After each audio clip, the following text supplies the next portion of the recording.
Oke teman-teman semuanya, jadi di video atau di konten kali ini saya mau sedikit menjawab untuk pertanyaan dari rekan ataupun dari teman-teman ya, untuk bagaimana caranya supaya media maggot basah menjadi remah ya.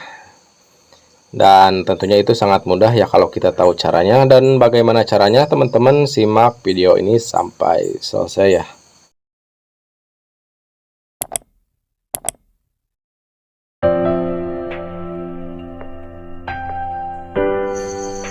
Assalamualaikum warahmatullahi wabarakatuh. Jumpa lagi di channelnya Peternak Punya Mimpi, yang mencoba untuk selalu sharing dan selalu berbagi pengalaman di seputaran budidaya maggot BSF ya. Oke, dan semoga teman-teman semua kabarnya selalu sehat dan selalu semangat dalam berbudidaya maggot BSF ya. Kejar terus impian dan cita-cita kalian. Oke, dan pada kesempatan malam hari ini saya mau sedikit sharing sama teman-teman semuanya ya, untuk cara agar media maggot basah menjadi remah ya. Karena dengan media maggot basah itu akan memperlambat untuk pertumbuhan dan perkembangan maggot-maggot tentunya ya. Oke, dan buat teman-teman semuanya, mohon maaf ya bila mungkin untuk penyampaian dari konten atau dari video-video saya kurang tepat ataupun kurang pas ya. Karena saya untuk pengambilan ataupun pembuatan video ini saya tembak langsung di sini ya, karena tidak pernah saya buat skrip. Terkadang saya juga bingung ya mau ngomong apa. Tapi insya Allah ya, dengan niat saya untuk selalu berbagi dari pengalaman-pengalaman saya, semoga teman-teman tetap bisa ngambil nilai baik ataupun untuk nilai positif dari video atau dari konten-konten saya yang bisa teman-teman terapkan di peternakan ataupun di budidaya maggot teman-teman semuanya ya. Oke, dan buat teman-teman sekiranya video atau konten kami bermanfaat, jangan lupa untuk tekan dulu tombol subscribe-nya ya, supaya channel Peternak Punya Mimpi bisa lebih berkembang dan kita bisa lebih bersemangat untuk selalu sharing-sharing di seputaran budidaya maggot BSF ya. Oke teman-teman semuanya, jadi untuk permasalahan media maggot basah ataupun lengket ya, sebetulnya itu banyak faktor yang menyebabkan untuk media maggot itu menjadi basah ataupun lengket teman-teman ya. Jadi untuk hal yang pertama, kemungkinan itu dari media maggot ya, media ataupun kasgotnya itu tebal, jadi itu akan mempersulit untuk media maggot itu menjadi remah ataupun kering teman-teman ya. Dan untuk faktor yang kedua juga biasanya kemungkinan itu dari populasi, bisa teman-teman lihat di sini. Jadi dari populasi yang over ketika kita tebar untuk per meter perseginya itu tidak sesuai dengan kapasitas, itu biasanya untuk media itu akan sangat lambat juga ya untuk remah ataupun untuk kering.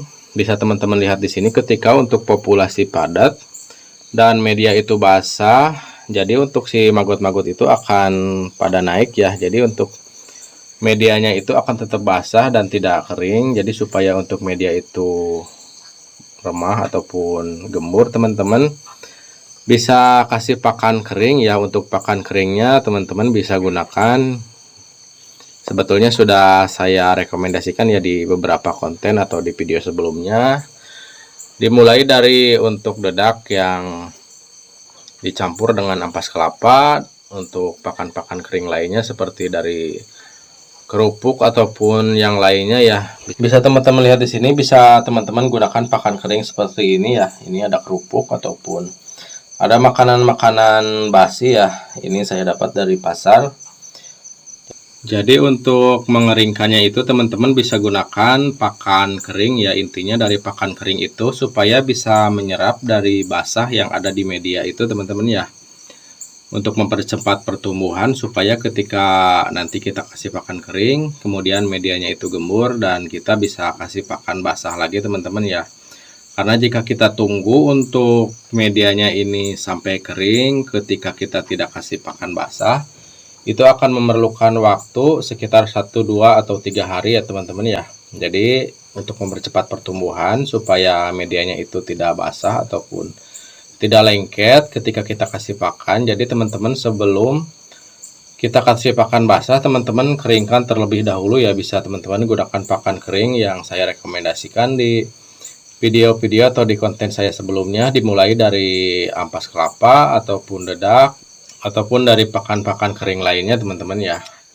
Oke teman-teman, dan sekarang akan kita kurangi dulu untuk populasinya ya. Nanti kita kasih pakan kering supaya untuk medianya itu gembur dan akan lebih cepat untuk pertumbuhan dan untuk perkembangannya teman-teman ya.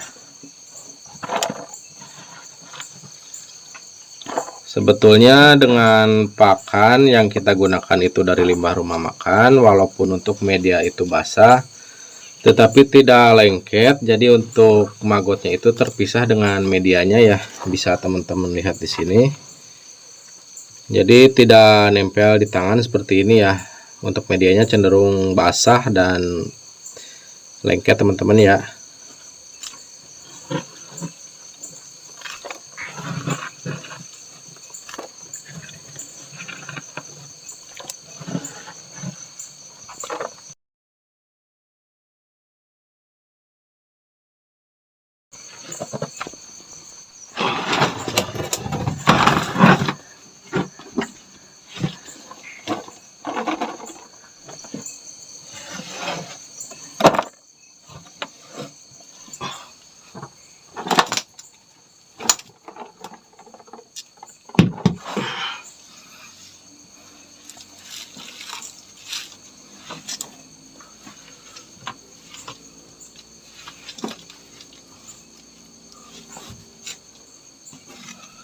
Oke teman-teman, dan sekarang kita kasih dengan pakan kering supaya untuk medianya itu gembur teman-teman ya. Yang satu kasih pakan kering dengan menggunakan ampas yang sudah difermentasi teman-teman ya, campur dengan dedak.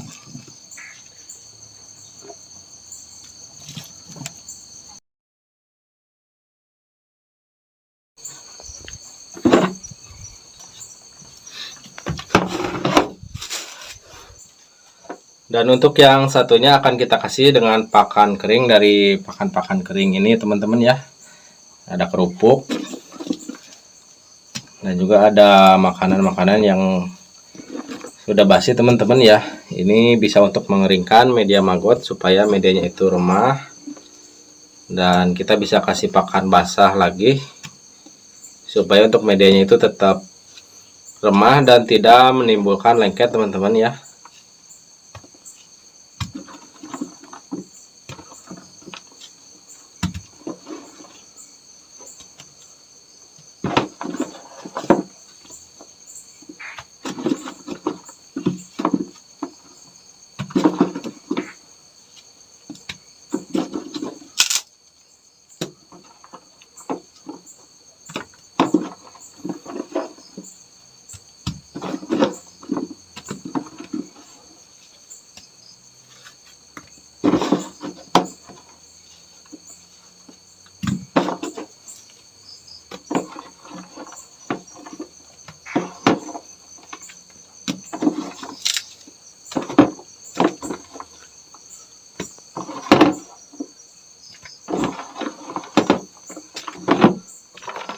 Oke teman-teman semuanya, dan bisa teman-teman lihat di sini setelah kita tadi kurangi untuk populasinya, kita sesuaikan dengan kapasitas biopon teman-teman ya.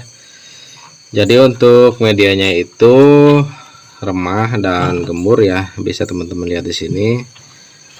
Dan jika sudah seperti ini teman-teman bisa langsung tambahkan pakan ya, bisa dengan pakan buah-buahan ataupun sayur ataupun pakan-pakan organik lainnya teman-teman ya.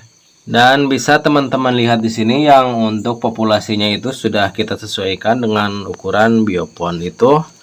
Jadi untuk medianya itu remah, tidak becek ataupun tidak basah teman-teman ya. Dan untuk pertumbuhan maggotnya itu merata teman-teman ya, bisa dilihat di sini. Ini untuk maggot yang kemarin kita tebar 1 kali pakan sampai panen dengan menggunakan limbah rumah makan teman-teman ya. Ini belum sampai 1 minggu, ini untuk maggot-maggotnya itu sudah mulai besar-besar teman-teman ya. Dan untuk medianya itu remah dan gembur, bisa teman-teman lihat di sini. Jadi untuk supaya media maggot itu tidak basah dan tidak lengket, itu tentunya kapasitas ataupun populasi itu sangat menentukan teman-teman ya.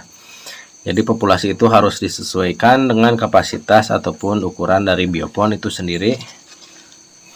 Dan tentunya untuk nutrisi pakan teman-teman juga harus perhatikan ya. Jadi untuk pakan diusahakan teman-teman difermentasi dulu teman-teman ya. Oke teman-teman semuanya, mungkin sekian dulu ya video atau konten kita kali ini. Semoga bisa bermanfaat ya buat teman-teman semuanya. Jangan lupa untuk like, comment, share, dan juga subscribe-nya ya. Oke, dan selalu semangat dalam berbudidaya maggot BSF. Kejar terus impian dan cita-cita kalian. Semoga sukses untuk kita semua. Assalamualaikum warahmatullahi wabarakatuh.